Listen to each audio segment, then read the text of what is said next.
Okay, thank you everyone who has joined. We're going to just wait one more minute to see if we have some more attendees. We know that the adverts and the publicity for this came out a little bit late, so we're not necessarily expecting that many attendees today, but we will be recording this in English and in Spanish. And those recordings will be put on the website. But I am going to hand it now to Andrea.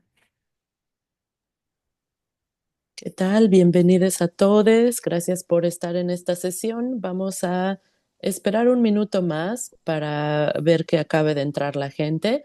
Y bueno, sabemos que no hubo mucha publicidad para este evento, así que no estamos esperando que llegue tanta gente, pero tendremos disponible la grabación en inglés y en español. Estará disponible en el sitio web. Y bueno, ahora le voy a pasar la palabra a Andrea, una servidora. ¿Qué tal? Bienvenidos de nuevo. Yo soy Andrea. Estoy aquí con mis cointérpretes para interpretar entre inglés, español y el lenguaje de señas estadounidense. Estaremos trabajando en un marco que se llama la justicia del lenguaje. So welcome again, everyone. My name is Andrea, and I'm here with my lovely co-interpreters to interpret between English, Spanish, and ASL. And we'll be working within a framework called language justice. So I'll be doing this announcement both in English and Spanish. So just please follow along. Bueno, la justicia del lenguaje incluye el compromiso de asegurarnos que todas las personas puedan participar en la conversación y también implica un respeto por los derechos lingüísticos de todas las comunidades. Language justice includes the commitment to ensuring that all people can participate in the conversation, and also a respect for the linguistic rights of all communities. Para acceder a los subtítulos en inglés, haga clic en el enlace que encontrará en el chat y por favor avísenos si necesita apoyo en acceder al enlace. Además, esta sesión está siendo grabada, es un aviso. So, in order to access captions in English, please follow the link that you'll find in the chat. And please let us know if you need support accessing that link. And also a quick note that this session is currently being recorded. Muy bien, entonces la presentación de hoy tomará lugar en inglés. Y durante la sesión de preguntas y respuestas usaremos los 3 idiomas activamente. Las personas que prefieren escuchar en español o en inglés podrán escoger su canal de idioma en unos pocos momentos. So today's presentation will take place in English, and during the Q&A session, we'll be using English, Spanish, and ASL. So people who prefer to listen in Spanish or English will be able to select their language channel in a couple of moments. Hoy estaremos usando la función de interpretación de Zoom, que ya está activa.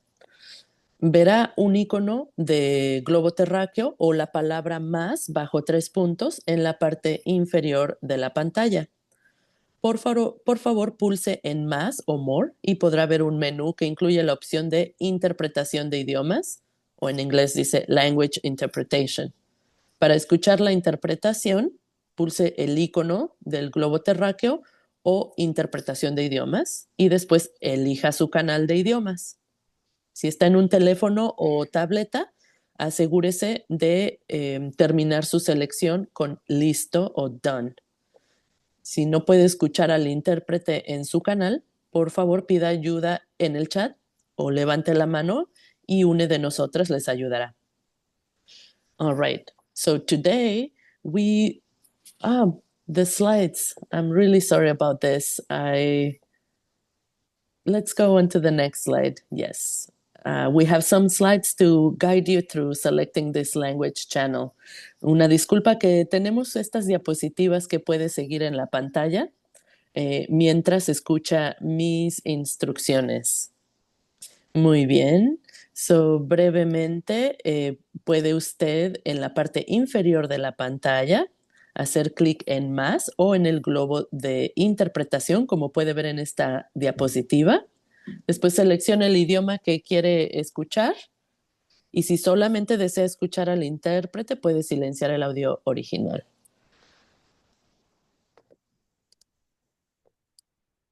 All right. So today we will be using the Zoom interpreting function, which has already been activated. So you will see either a globe icon or the word more, as you can see on the slide at the bottom of your screen. And please click the globe icon or the more option so that you can select language interpretation. To listen to the interpretation, click the globe icon or language interpretation, and then select your language channel, in this case, English. And if you're using a phone or tablet, make sure that you finish the selection by tapping on done. This will activate the selection. If for any reason you're not able to hear the interpreter on the English channel, ask for help in the chat or raise your hand and one of us will help you.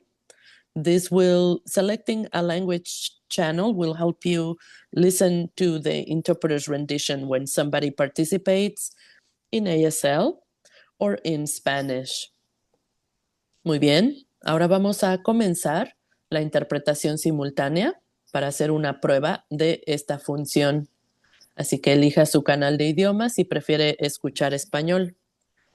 Alrighty, we're going to do a really quick test of the simultaneous interpreting just to make sure that you're able to hear the interpreter. Okay, so first I'm going to speak, and let's go on to the next slide, please. And so one more. Great. Okay, so I'm going to be speaking a little bit in English.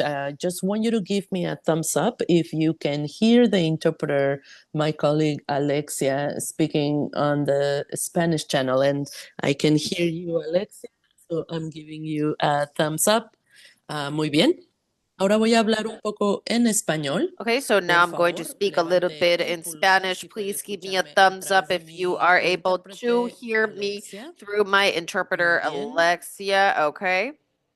Okay, muy bien. Entonces vamos a usar Great. So we are going to do the rest of this announcement with simultaneous interpreting. I am going to finish this announcement and then my interpreter will be interpreting. So preferably, if you want to select channel, you should be in the channel. If you speak both languages, you can leave the function off, or you can also select a channel, whatever you need, or whatever you prefer. If you are not able to listen to the interpreter, please let us know via the chat. And let's take care of equitable communication in this multilingual space. That is a collective endeavor. So I want to share some reminders for communication. If you are in a language channel, please stay speaking that language. If you click mute original audio, you can do so. If you can, or if you want to only listen to the interpreter, also keep your mics muted when you are not sharing. Keep a moderate pace and also pause frequently. Please say your name before you speak. And also one mic at the same time, one person at a time. Use the chat box to get help if you need it. And also, folks listening to us in Spanish, you might have noticed that we use the ending E instead of the traditional A or O. For example, when we say bienvenides at the beginning, that is not a mistake, but it is a very intentional effort to create inclusive spaces and to avoid assuming people's gender. We want to recognize all of the languages in this space, including Creole Patois and also the languages of indigenous people that we inhabit. We want to welcome the use of languages beyond the ones that we have the capacity to interpret. So please, you can self-interpret if you want to speak in a different language. Thank you so much to the organizers of this space for making this meeting possible. We are very happy to support this because we feel solidarity with the work that you all do. So now I am going to pass it to Steph and Aimee. Thank you so much, and thank you, Aimee. Good evening, everyone. My name is Stephanie Carroll. I'm the Directing Attorney with Public Counsel's Consumer Rights and Economic Justice Project. This series of webinars is brought to you by a collaborative of legal service organisations that includes Tzedek, East LA Community Corporation, Housing and Economic Rights Advocates, the Legal Aid Foundation of Los Angeles, the National Housing Law Project, Neighborhood Legal Services of Los Angeles, One Justice, and Public Counsel. Tonight is the first webinar in our Homeowner Series and will be presented by Aimee Williams, Directing Attorney with Tzedek's Homeowner Protection Team. After the presentation, joining Aimee for Q&A are Elba Serrano from the East LA Community Corporation, Joanna Adler from Public Counsel, and Lisa Sitkin from the National Housing Law Center. This session is being recorded in English and Spanish and will be made available on our website and those of our partners. Please let us know if there's another language you or your community needs. When we're sharing screens, you will see the slides and presenters side by side. You can use the white tab in the middle of the screen as a slider to shift the size of the screen share or the speakers. Please note we are all learning tonight. Public Counsel is committed to language justice and accessibility, and we are constantly trying to improve our practices. Please bear with us if there are any delays or technical glitches. Our aim is to be as inclusive as possible. If you have access needs that we are not currently meeting, we'd be very grateful to hear about them. We're here to do our best to answer your questions. Our preference is for you to share your questions by typing them into the chat or in the Q&A section of the screen in English or Spanish. If you prefer to sign or speak your question, you can raise your hand and we will give you permission to open your microphone or video to share your question after the presentations have happened. Please keep your questions as brief as possible. If we don't get to all the questions, we will post questions and answers where we have them on our website in a frequently asked questions document. Please note that this is a Know Your Rights presentation and it's not intended to be legal advice. If you have a legal problem, you should consult with an attorney separately. And now I will hand it over to Aimee for tonight's presentation. Thank you very much, Steph, and thank you everyone who's here. We're doing this presentation tonight for homeowners who've been affected by the 2025 wildfires. If that's you, we are sorry for the circumstances that brought you to us, but we will hopefully be able to provide you some information to help you guide you in the recovery process.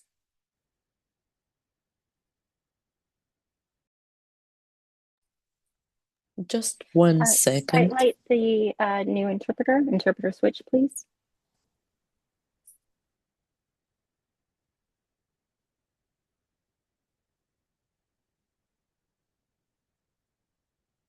We're ready. Yes. Please continue, Aimee. Thank you. So, and if that happens at any other point tonight, I'm not going to be watching the chat. So please just interrupt me to let me know. Okay. The overview of tonight's presentation, we're not going to be talking about just one topic that affects homeowners, like insurance or mortgages. We're going to be talking about the recovery process as a whole. And I'm going to be breaking that down into the short-term financial recovery, the things happening now, and the longer-term recovery.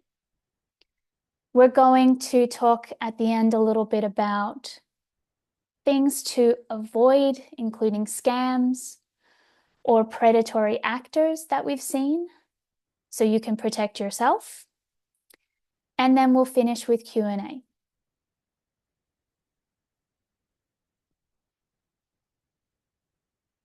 Now, because this is being recorded, I'm going to state that, and because the law is changing all of the time right now, I'm going to clarify that we're recording this on January 29th, 2025, and our information is up to date as of today.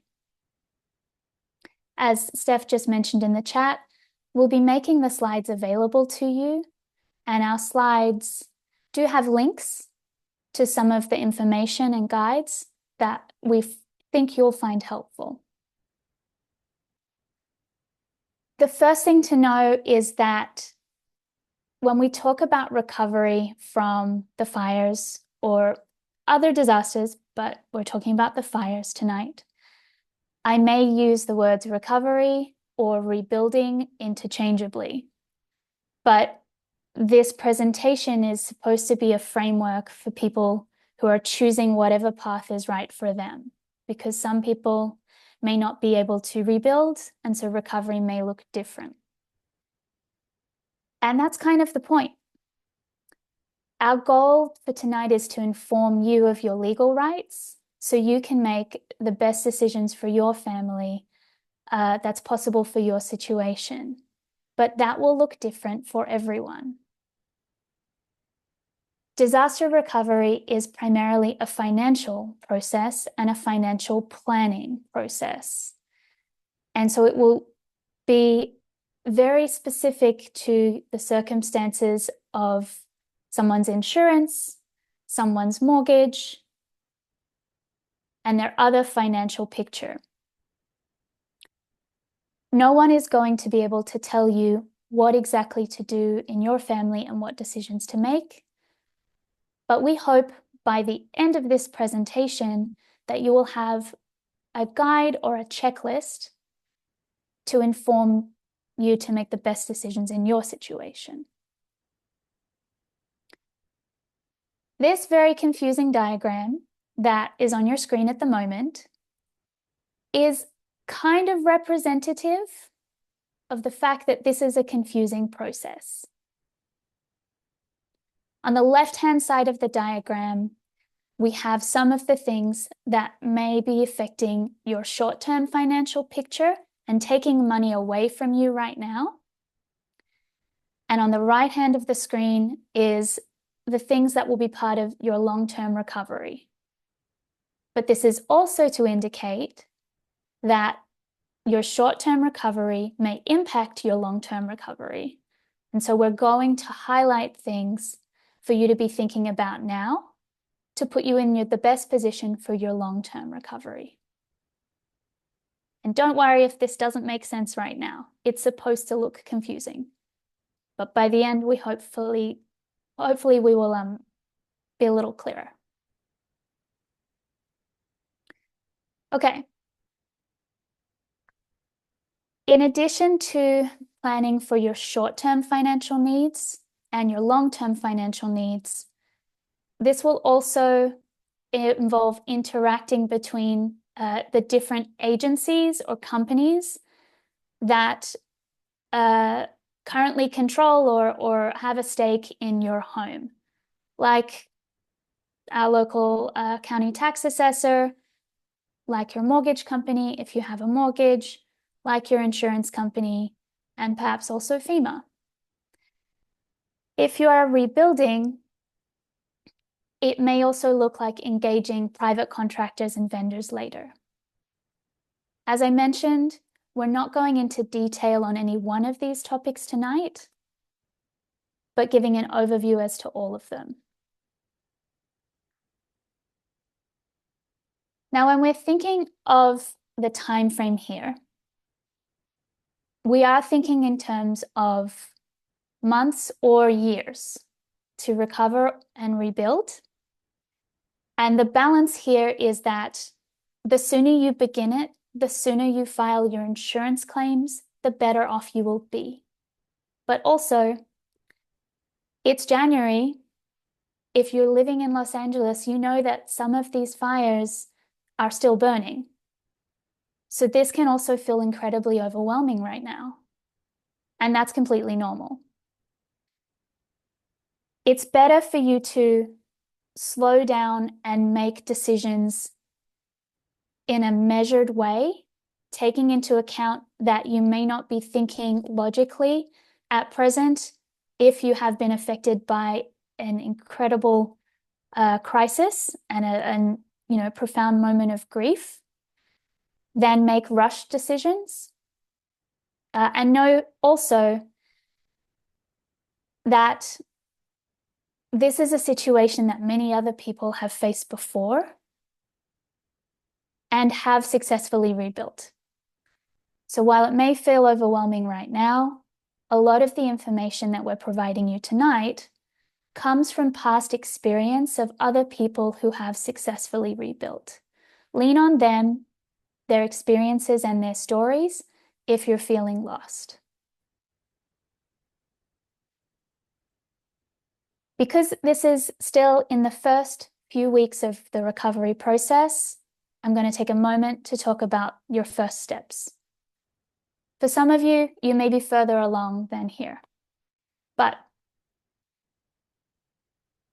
in this moment, if you have not yet found temporary housing to live for the next months or years as you figure out what's happening with your home that was lost, that's one of your first things to do. While FEMA and insurance companies don't normally help you locate housing, as in that's something that you may have to look for yourself, they can help you pay for it.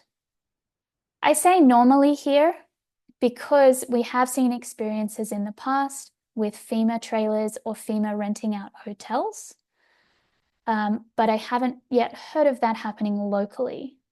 So you may be relying on your immediate financial resources or your loss of use coverage under your insurance policy, that's coverage D, to pay for rental housing while you figure out your longer term picture. The other thing to do, if you have not already, is to set up a place to receive mail, because you're going to need to give a new mailing address to all of the companies and agencies that you're making claims with. They will send you mail that may have important deadlines, so it's important for you to be able to receive that mail reliably. It's also important to start locating any key documents that you lost that you may need along the way. And if you have insurance, to locate a copy of your insurance policy, read through it, and do your best to understand it. And there are guides here to do that so that you can begin your insurance claim. These are the first steps. Okay.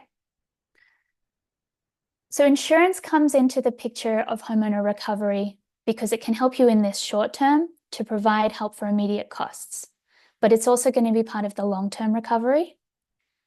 I'm going to walk away from insurance right now. We'll come back to it when we talk about long-term recovery. But the short-term picture now, we're going to turn to mortgages. For most homeowners, your home is not just your biggest financial asset. Your mortgage is also probably your biggest bill that you have. Despite the fact that you may have lost your home, your mortgage bills do keep coming in. You will still be obligated to pay your mortgage But the good news is that there is likely relief available to you. The form of relief that's most common with a mortgage is called a forbearance. Now, with a forbearance, that's a delay or a pause in payments. It's not a forgiveness. And it will depend on the kind of mortgage that you have. You may know what kind of mortgage you have. The terms on the screen, such as FHA, Fannie Mae, or Freddie Mac, may be familiar to you. If you have one of the government-backed mortgages that I just mentioned, it is likely that your mortgage servicer, being the company that sends you your mortgage bill, it is likely that your mortgage servicer will be required to grant you a forbearance of between of at least 3 months. If you have a different mortgage servicer or investor behind your mortgage, the length of time for your forbearance may be different. The first place to find that out is to call and ask. And there's a list of institutions who have agreed to give forbearances on the California Governor and DFPI's website, the link to which is on the screen. Now, the reason for a forbearance here is because, like any kind of difficulty, financial difficulty that a homeowner faces, that's a situation where your mortgage servicer may actually be required to make a deal with you rather than let you go into foreclosure and lose your home. In this case, the wildfires can be a form of temporary hardship or can be creating a temporary financial hardship, which means that it's better for you to use your funds somewhere else right now, like paying for other housing, rather than paying your mortgage. That's the basis of requesting a forbearance at the moment. This is also to say that if you are fine to continue paying your mortgage and it is not a financial burden for you right now, go ahead and do that. This is for people for whom it will be a struggle. The other thing to note right now, in addition to your mortgage servicer potentially being required to grant you a forbearance to delay your payments, many mortgages and mortgage servicers have agreed to halt any foreclosures or beginning the foreclosure process at least for 90 days from the date of the fires. Now, some may hear that and say, okay, they can't foreclose on me right now. Great. I don't need to do anything. No. We're talking about forbearances here because it's better for you to make a deal with your mortgage servicer to avoid any kind of negative credit reporting rather than rely on the possibility of a foreclosure being delayed by 90 days. The other thing to notice here for a forbearance is that these payments won't go away entirely. They're just going to be delayed temporarily. The forbearance period, which can be between 3 months to 12 months, will differ depending on the kind of mortgage servicer you have, the kind of loan you have, and the investor behind your mortgage. In addition, even though you may be entitled to up to 12 months, you may be required to check in with your mortgage servicer after 3 months to continue to show that you're having a financial hardship.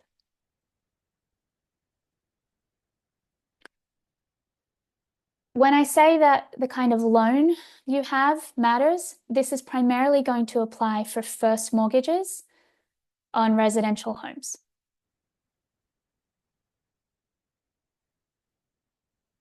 Now, I also want to point out here that a forbearance on its own is not a modification of your mortgage, but at the end of the forbearance period, say 3 months or 12 months, you will have to make a deal with your mortgage servicer about what happens with those payments that you paused. At that point, one of the options may be a modification, but it may also be taking those payments and putting them on the end of your loan or paying off those payments in a lump sum. It really just depends. The best way to start this process is to call your mortgage servicer and ask. Explaining the hardship to them should involve indicating that you're a victim of a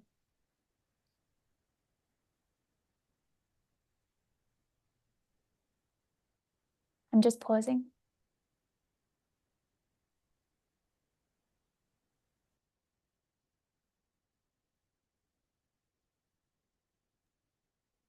I think you can go ahead now, Aimee. The interpreters have switched. Great, thank you. So, steps to take to get a forbearance. Firstly, you're going to call your mortgage servicer. You do need to explain the hardship to them and request a forbearance. The ongoing theme over the recovery process, be it your mortgage servicer or other folks like your insurance company, is that you have to ask for things. It's not automatic. We recommend that you request a forbearance or a delay in your payments and confirm the time frame that that will be for, and that you put that in your calendar. Once that forbearance period is up, you're going to need to check in again with them, with your mortgage servicer, to let them know either that you need to continue the forbearance longer or to resume your payments and talk about the arrangements for what happens to the payments that were deferred.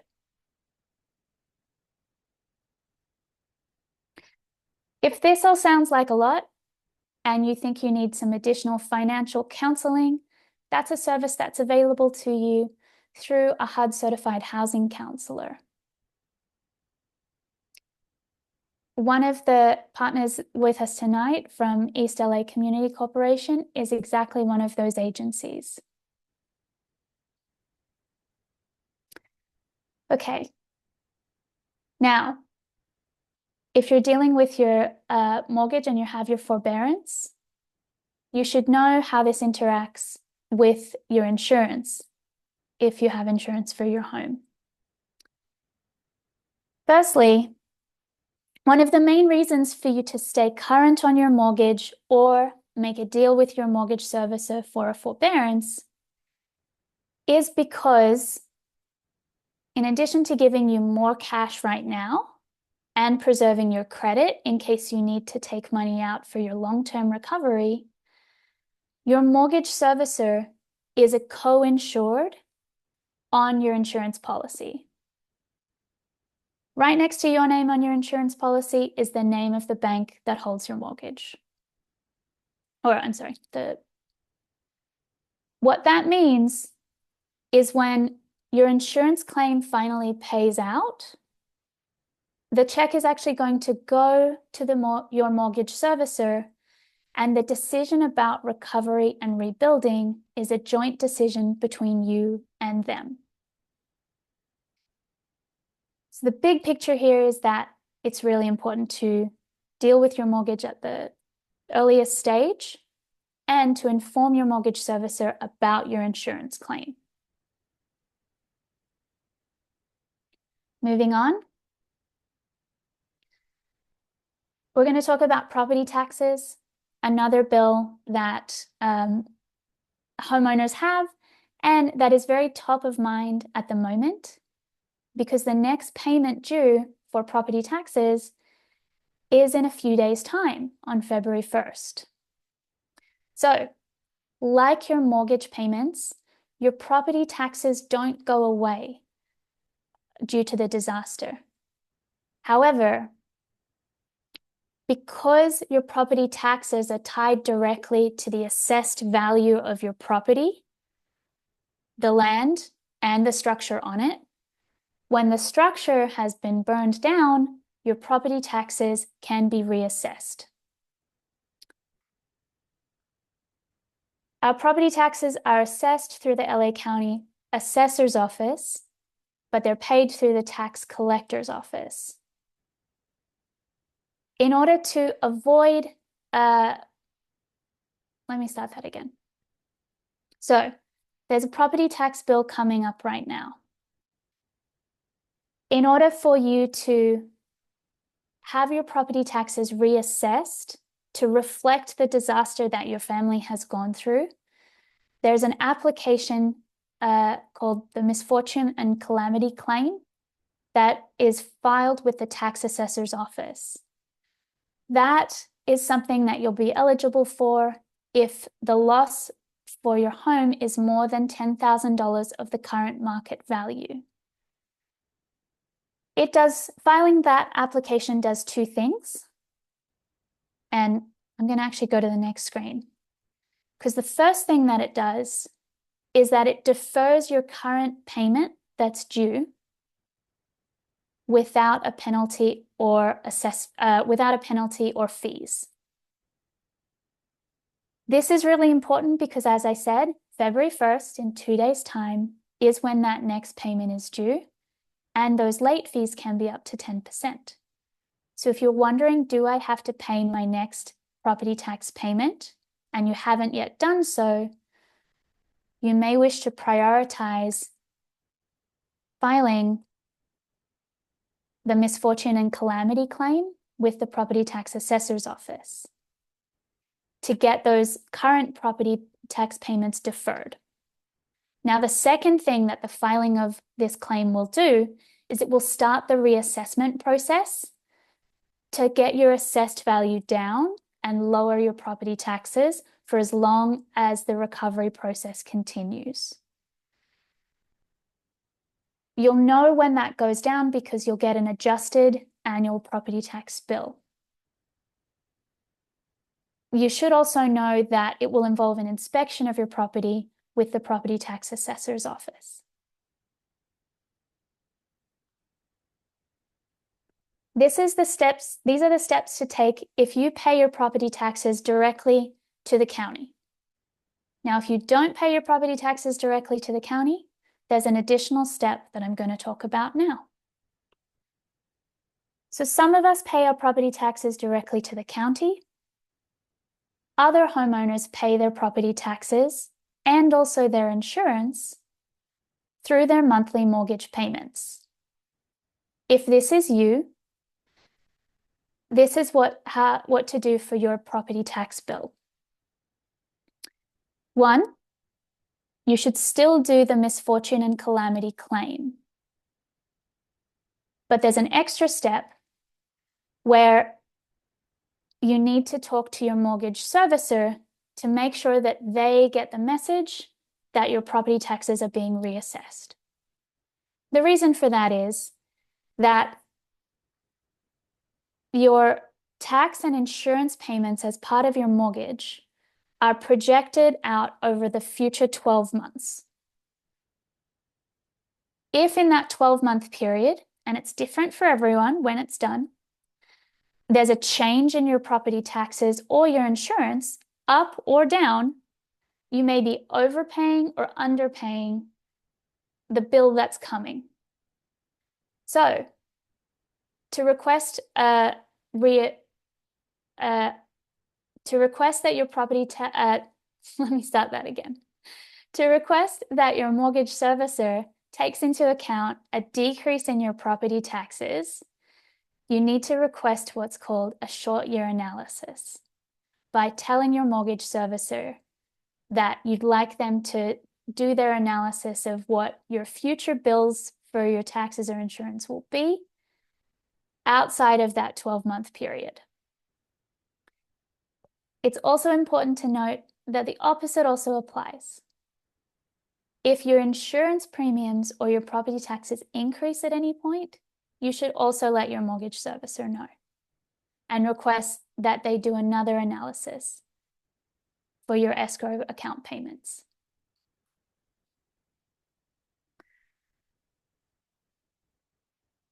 Okay, this is our last slide in the short-term recovery portion. Other bills you might have connected to your home.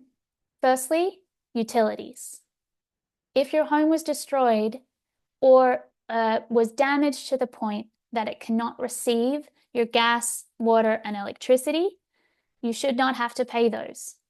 But you do need to reach out and stop your bill from coming and terminate that service. There are special protections for consumers because of the state of emergency that's been declared that protect you from your utility company charging you some fees to disconnect or reconnect and waiving some deposits. You should also check to see that you don't have auto payments set up to pay some of those bills through your bank. If you do, you need to stop those in order to stop the payments from going through. Other bills that you may have, if you're a condominium owner and you pay dues to a homeowners association or a HOA, that's a bill that may continue despite the disaster that has happened. We can't give you clear guidance about what happens with your HOA dues or any other bills that you have connected to your home, because that depends very much on what's in those contracts for those bills. And just a quick note that we'll be doing these presentations on a weekly basis. The bills that I've just gone over for property taxes, we're going to be talking about next Wednesday. And then the week after that, we'll be talking about HOAs. So if that's you and you need more help, come back to us in the next for the next 2 Wednesdays. The best guidance we can give about HOA or other bills that you have right now, say you have solar panels on your roof, for example, is that you should assume that you still have to pay them unless you confirm directly with that company or your HOA board that that's not the case. Okay. I'm switching now to talk about the long-term recovery and some of the different options available to you to help you over that long-term recovery phase. The first thing we talk about here is insurance. And that's because if you're looking at insurance, FEMA, or SBA loans, insurance claims come first. You may have already heard about FEMA's duplication of benefits rule, but it essentially means that FEMA will not cover any costs that are covered under some other kind of benefit, which is typically insurance, but can also be GoFundMe or other sources of money that you're receiving. You've probably heard this before, but the reason that this is being emphasized is because, well, you know what, I'll leave that for the FEMA slide. So this will go over some basics of insurance, but we can't go over it in depth. The big thing to know is that your insurance claim is a business negotiation. You may have already spoken with your insurance claim adjuster or your claims person, and they may be very sympathetic. They may have been one of the first people that you spoke to. Even if they're friendly over the phone, their job is to try and pay you the least amount possible under your policy. They are required to help you, but they are not required to be helpful. So treat it like a business negotiation at all times. That also means that if they say no at the first instance, that may just be the first offer. Ultimately, you need to read your policy in order to understand exactly the limits of your coverage. The guide that we've got here is from a group called United Policyholders to help you understand your insurance policy.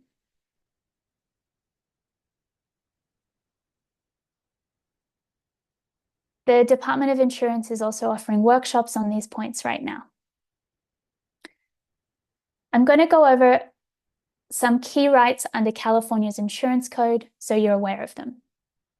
Firstly, Once you file a claim with your insurance company, they are supposed to respond within 15 days. Now, a response does not mean they will say approved or denied. It may just mean, thank you, we've received your claim. Secondly, and this is a big one, because the second point on the slides is a new right that has only existed for a year or two. You do not necessarily have to rebuild your home as it was on the land where it was before. Your insurance coverage can be used to rebuild your home elsewhere, to buy a new home, or to rebuild where you lived before. Additionally, because we're in a state of emergency at the moment, there are some specific rights that homeowners and insurance claimers have right now. Regardless of what an individual policy says, the time to rebuild is up to 36 months from the date that your insurance company gives you your first payment. Not your claim, but that they issue the first payment. And there can be extensions of up to 6 months on that.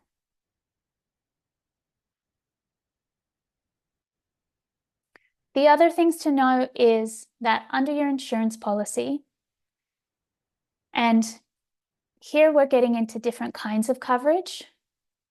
Generally, a homeowner's insurance policy contains 4 buckets of coverage. A is for your home or your dwelling. B is for other structures that were on your land. C was for the property that you had inside your home or on your person, your personal property. And then you may have additional kinds of dwelling coverage called extensions or riders. If your coverage A, which is the amount of money to rebuild your home, is not enough, you can potentially combine the coverage under your other dwelling limits to make up the difference. There are also some additional rights for insurance consumers right now against having their insurance policies cancelled or non-renewed at the end of the policy if you're in or near a burn area for at least the next few years. Okay. Very briefly, I'm going to highlight some things about proving your insurance claim, specifically because some of these things may be happening right now. So when you're first going back to your home, it's important to photograph and catalog the losses that are there, including anything that could be salvaged. The itemization of the rest of your personal property can happen over the longer term, but right now there may be inspections and visits happening to your home, which are critical points for you to document and collect evidence to help you later on.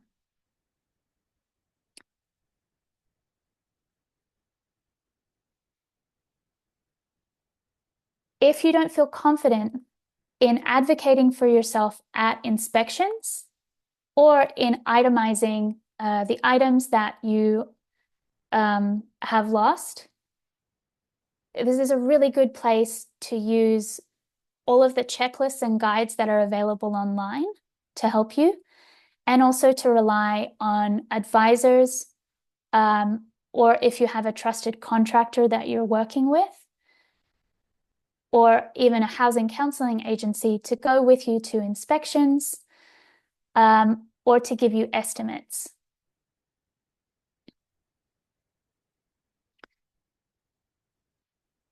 As I mentioned before, your insurance claim is a business negotiation. Sometimes when they say no, that is an opening offer.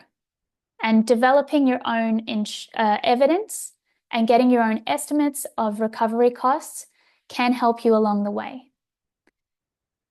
So you understand, no is not a final answer until they give you a denial in writing or the timeline or deadlines in your policy expire.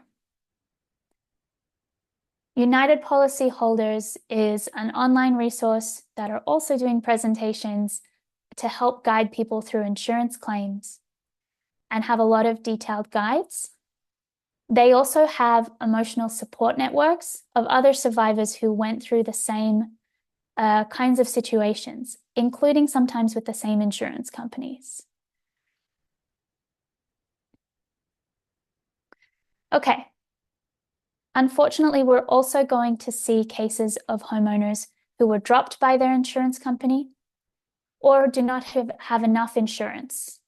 So I'm going to talk about that for a moment. Firstly, if you believe that you were dropped by your insurance company recently, that you were canceled or non-renewed, do not assume that you have no coverage because there are specific written notices that your insurance company has to give you, and there are specific timelines that they need to abide by. One of them is on the screen. They have to give you 80 days notice of that they're not renewing your policy. So if you're a homeowner who was recently dropped from your insurance coverage, it's very important that you check that it's less than 80 days because you may actually still be covered.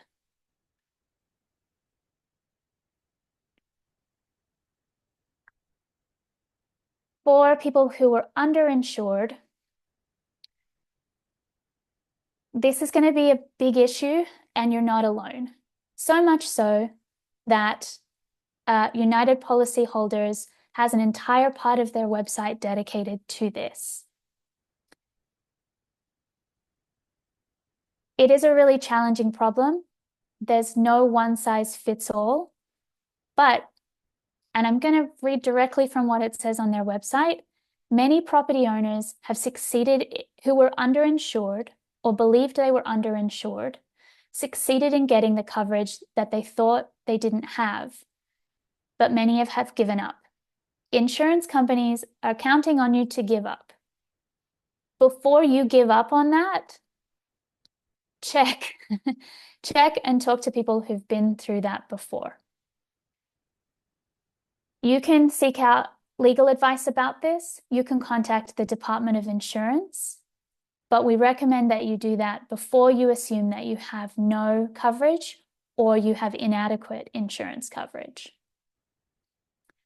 Ultimately, wherever you end up, homeowners who exhaust their insurance coverage or have no coverage can seek help from FEMA. FEMA offers multiple types of assistance for people in recovery from a disaster, for individuals, for renters, and for homeowners. There's too much for us to cover here. But the big things for you to know is that FEMA assistance is is not a loan, it's a grant, which means you don't have to pay it back. The one thing to bear in mind here is that FEMA will not cover costs that have been covered by insurance or other resources like a GoFundMe account. This is incredibly important to bear in mind because if you do claim FEMA for something that was covered somewhere else, you can be accused of government fraud, and they may come back and seek that you repay those funds. So the best rule of thumb here is if you're applying to FEMA, be transparent about all the other kinds of assistance that you're receiving. Now, for homeowners who are seeking assistance from FEMA, you will need to prove your ownership of the home, but if your ownership picture is not clear, say because the home recently passed between family members, you've owned it on behalf of someone else for a long time, that doesn't mean that you can't apply for FEMA. It just means that you may need some additional documentation. So if you're unsure whether you're eligible for FEMA as a homeowner, seek legal advice about that, or talk to someone from FEMA about what documentation they require. You do not necessarily need a copy of your home ownership deed. You may be able to prove ownership by having mortgage statements or tax bills. FEMA will also come out and inspect your home as part of your application for funds. When they do that, they typically give you 10 days notice, and they call you from they call you on the phone from whatever number you put in your application. Watch out for calls from unknown numbers to make sure you do not miss the call from the FEMA inspector. The other thing to know here is that applying for FEMA and being denied is very common, and it is not the end of the road. You may be denied for FEMA because you did not have the correct documents at the time, but there is a 60-day period for you to appeal your FEMA denial and provide additional documents. If that's you, we recommend that you seek legal help with that if you're confused. You can apply for FEMA online through disasterassistance.gov, and you can also apply for FEMA in person at disaster recovery centers. There are currently 3 disaster recovery centers in Pasadena, Altadena, and in West LA at the Westside Pavilion. Aimee, I'm going to ask that you speed up a little bit or maybe skip through, just because I want to allow a little bit of time. We don't have any questions currently, but in case we do have some, just to allow a little bit of time. So No problem. Thank you so much. You don't have to rush necessarily, just whatever you can do. Okay. In addition to FEMA assistance to help you rebuild, you may also be able to access loans from the Small Business Administration or the SBA. The SBA loans are not just for small businesses, they're also for homeowners and also potentially for renters. The limitations for SBA loans are that they're only for homeowners' primary residences, not for vacation or another kind of home. And they're only to rebuild your home, not to upgrade. They do also require a home inspection by an SBA inspector. Generally, SBA loans can be up to $500,000 for homeowners rebuilding their home, and between $100,000 and $200,000 for personal property. I may have that exact figure wrong. I'm going from my memory. These are loans, so you do need to pay them back. They're generally 30 years, and they can be quite low interest compared to current interest rates, generally between 2.5% and 4%. The exact details will depend on an individual's application, so it's best to speak with them directly.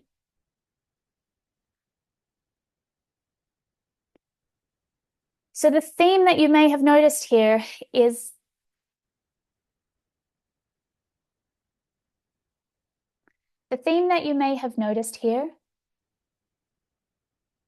may I continue?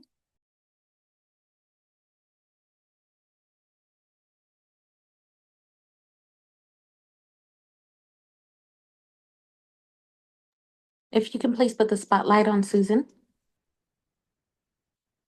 Thank you so much. The theme that you may have noticed here is that at various parts of the recovery process with different applications and claims, There are inspections at your property. These inspections are a really critical part of your claim. It's important to be prepared at the inspections and take all of your documentation with you of who you are and what your claim is. Document the inspection yourself by taking photographs and confirm what happened to at the inspection in writing. Now, these are different inspections for each of these different agencies. It's not just one inspection, it's multiple.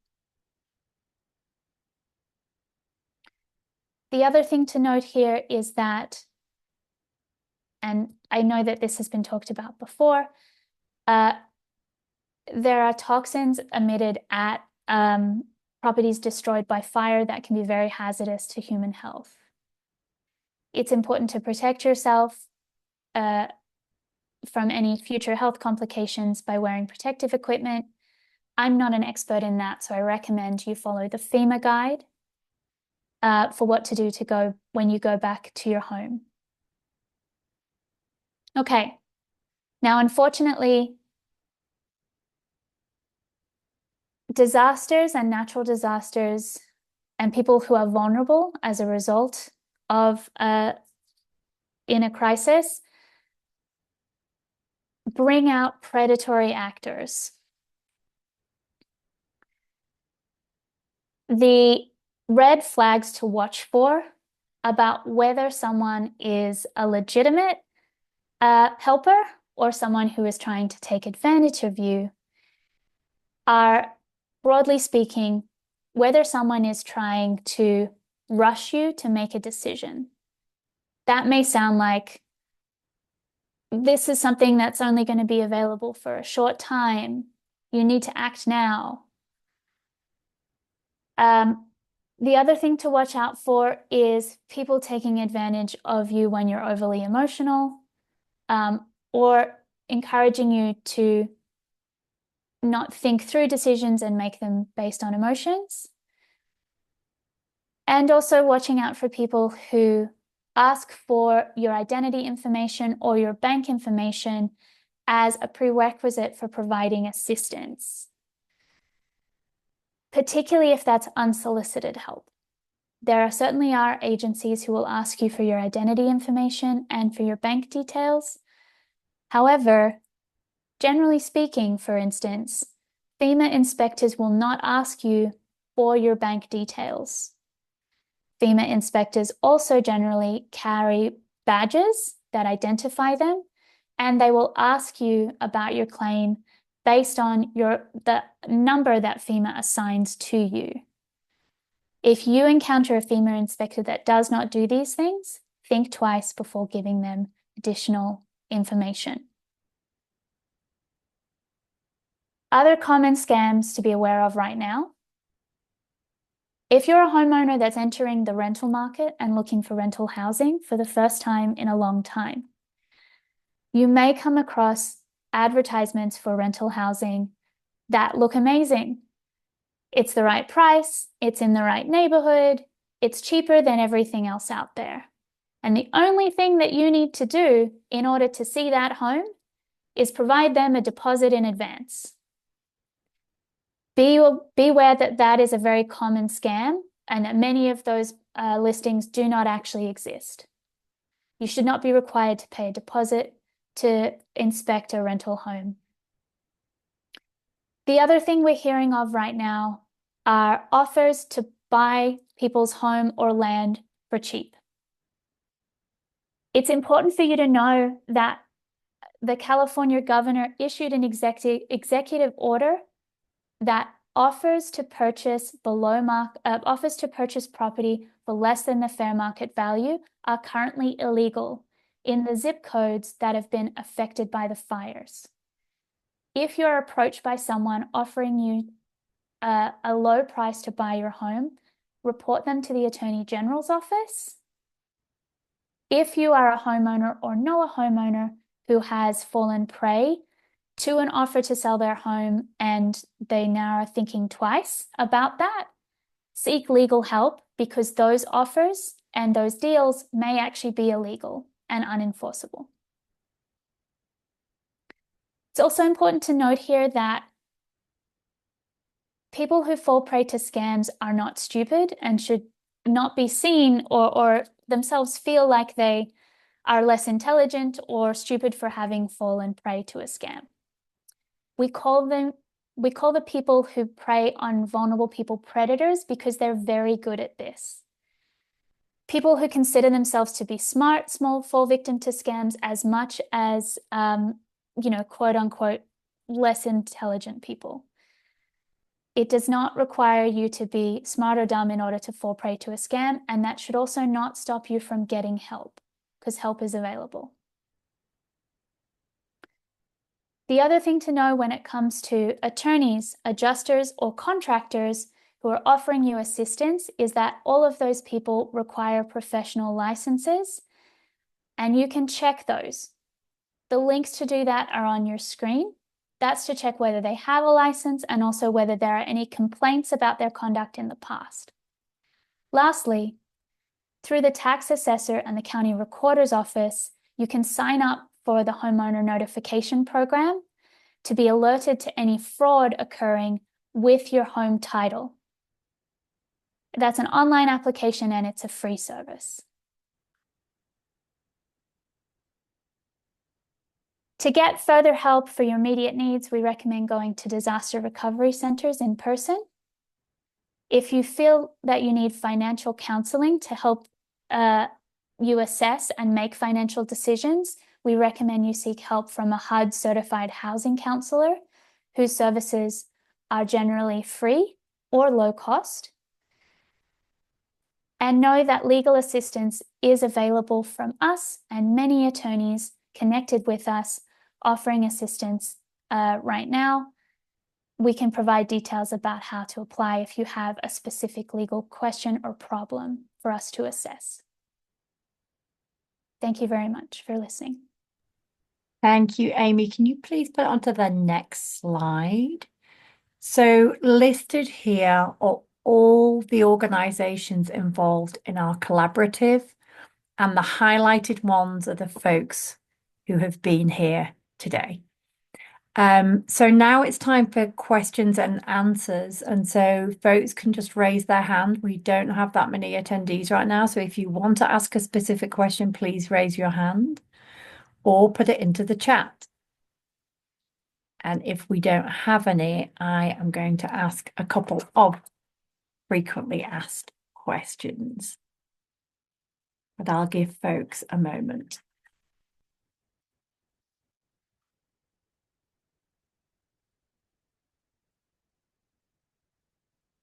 Okay, so one common question we get is, if I have a forbearance plan, do I have to repay the missed payments all at once at the end of the forbearance? And I'm going to ask Lisa Sitkin from the National Housing Law Project to answer that for us.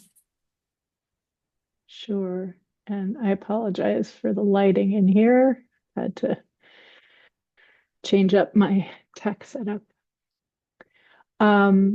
So the answer to this question will depend on what kind of loan you have.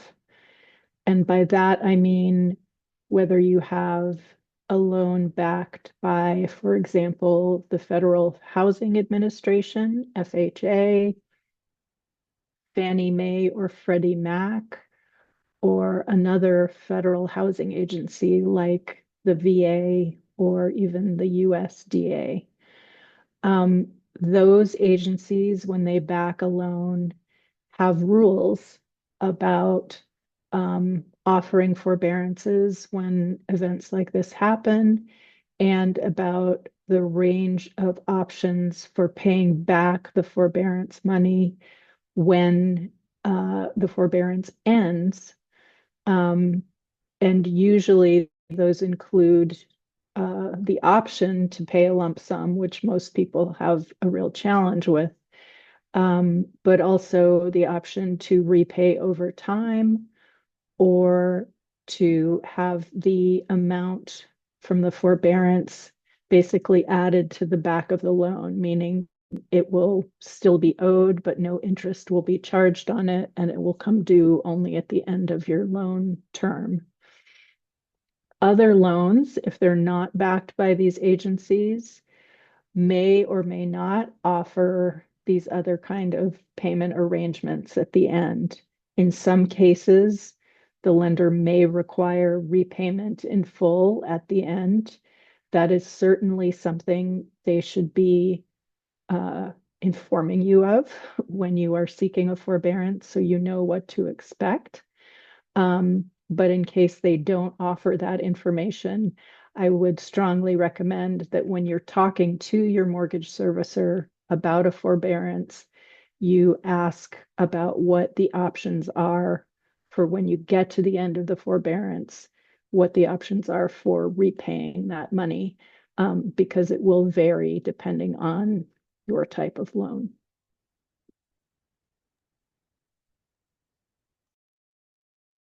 Thank you, Lisa. Okay, next I'm going to ask Elba Serrano from the East LA Community Corporation to talk a little bit about housing counseling and the kinds of services housing counselors can offer. Thank you, Steph. Hey, everyone. So at East LA Community Corporation, as a HUD-approved agency, our counselors are trained to meet one-on-one with the individuals, with the families, to review all their financial situation, including their housing situation, and help them understand their options. So as you may have heard, Aimee shared a lot of information, long-term and short-term assistance, what may be your options. Even when Lisa was mentioning, it depends on what type of loan you have. There's a lot of things that can be confusing, and maybe you need a partner, somebody who can help understand all of these different things that we're mentioning. So we're here to help. We're as a HUD-approved agency for anybody that needs support when it comes to housing retention. It is completely free. So if you look up on HUD.gov, find a counselor, and you are looking for a counselor near you, you are able to go ahead and meet with a counselor. We will ask you to fill out an intake. We'll ask you general information about your situation, and then from there, we'll take it and work with you. What the other options we can do is we can help you call the mortgagers, the servicer, the mortgage company with you. We are here to just guide you in the different options that they can provide you. And before you sign something, we're always able to review it with you so that you can understand what you're signing. So just wanted to share that. On top of housing counseling services, our team and many other housing counseling agencies do other social services, as well as food banks and other resources that we can also connect individuals to different social services that they may be eligible for. So thank you again for the time and for sharing about our services, and looking forward to assisting anybody that could use our help. Thank you so much, Elba. I'm going to pause for a minute because I think the ASL interpreters may want to switch, and this might be a good time.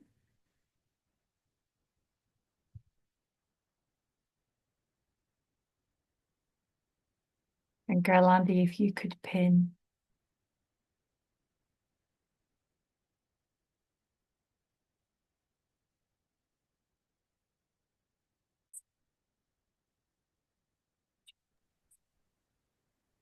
Yes, we're good. I have another question, which is, what do I do if I'm underinsured and it won't pay for the cost of rebuilding and I still have a mortgage? Should I do a deed in lieu of foreclosure? And I'm going to ask Lisa to answer that and also to explain what a deed in lieu of foreclosure is. Thank you, Lisa. Thanks. So a deed in lieu of foreclosure, which is a lot of legalese, is basically a deal you make with your lender. If you, for whatever reason, it doesn't have to be related to fires or the destruction of a home. But if you are not going to be able to keep the house for, again, any reason, instead of letting it go into foreclosure and go through that legal process, you may have the option to basically sign over the title to the house. That's the deed that you would sign over instead of a foreclosure, in lieu of foreclosure. So it's basically an arrangement with the lender where you do have to give up the house, but you don't go through the whole process of foreclosure.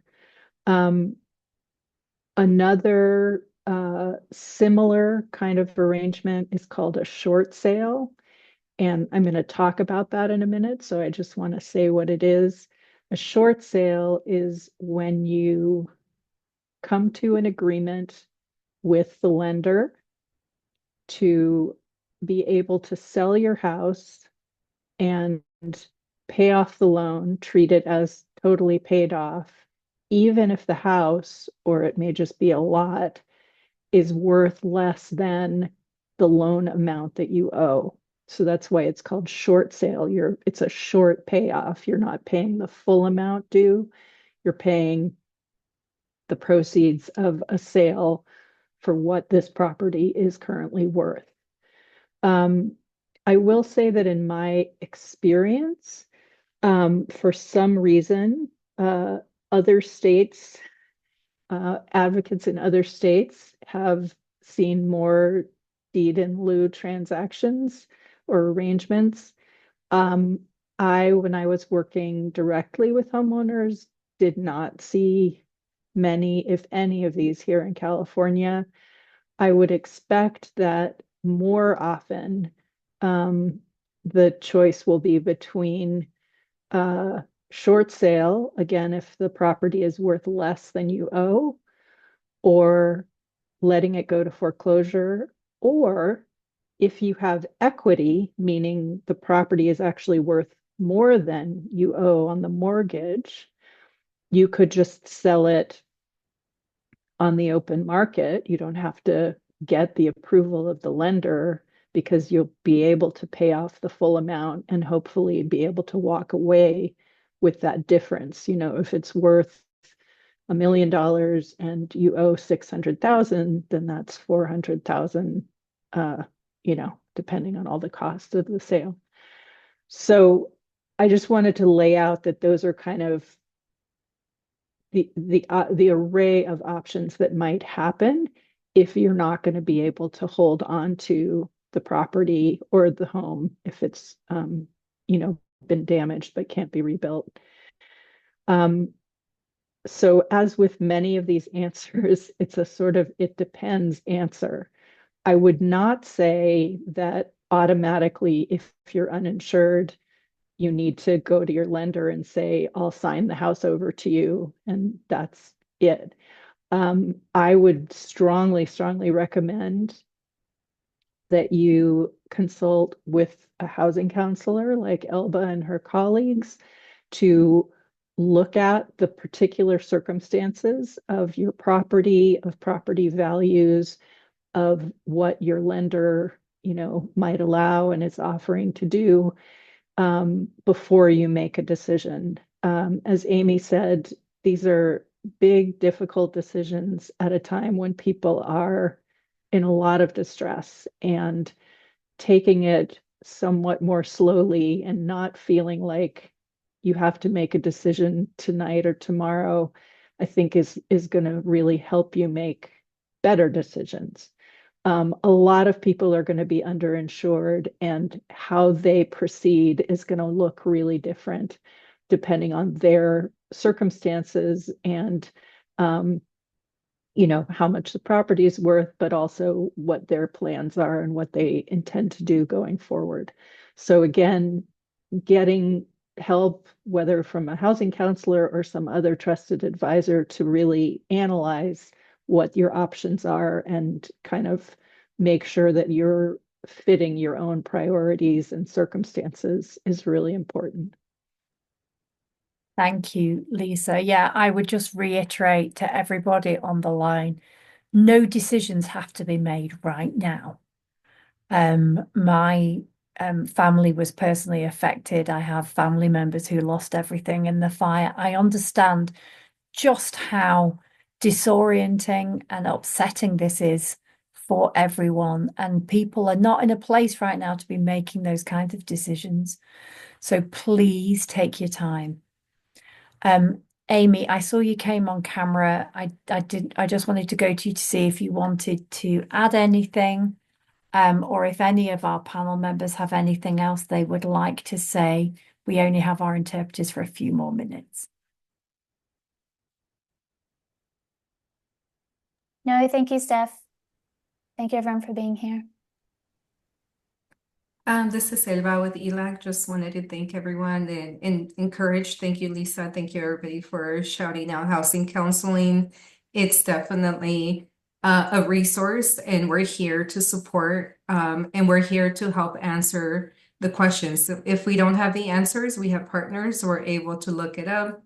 We're able to take our time and really review everything together before a decision is made. So thanks again. And I would just like to say thank you to all of you for staying with us through this presentation. Thank you especially to our excellent presenter, Aimee, to our panelists, Lisa and Elba, and Joanna, who had to leave early, and especially as well to our interpreters this evening for a really remarkable job, and who have provided their services at a special solidarity rate, in solidarity with all of you who have been so awfully affected by this tragedy. This final slide, as I said before, but just to recap, has the websites of all the legal services organisations involved in this webinar series. Those organisations involved in tonight's are highlighted. Please provide any feedback you have by email to the email address that's at the very bottom there. That is Guidetti, Guidetti at publiccounsel.org. Public Counsel is PUBLICCOUNSEL. Guidetti at publiccounsel.org. Thank you very much for your time, and good evening.